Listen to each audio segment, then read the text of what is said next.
Smitten, falling hard in English.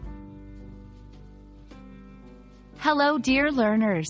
Today, we're going to explore the interesting English phrase, smitten. By the end of this video, you'll know what it means, when to use it, and some examples to help you remember. So let's dive right in. Originally, smitten was the past participle of the verb smite, which means to strike or hit hard. Over time, its meaning has evolved, especially when we talk about emotions. In today's English, if someone is smitten, it generally means they are deeply affected or struck by a strong feeling, usually of affection or love. It's that butterflies in the stomach feeling when you can't stop thinking about someone. For example, if a person says, "I'm smitten with her," it means they have a deep affection or crush on her. Let's see smitten in action. 1. After their first date, John was completely smitten with Emily. 2.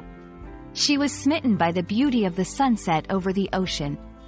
3. Have you seen how he looks at her?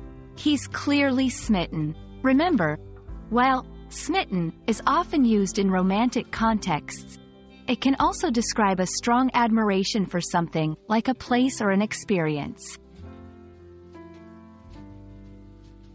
You might wonder, how is being smitten different from being in love?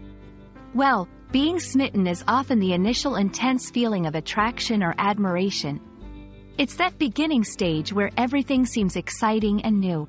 In love, on the other hand, often refers to a deeper, more established feeling that develops over time. For instance, teenagers might say they are smitten after a couple of dates, but it may take months or even years before they would say they are in love. And there we have it. Now you know what it means to be smitten in English.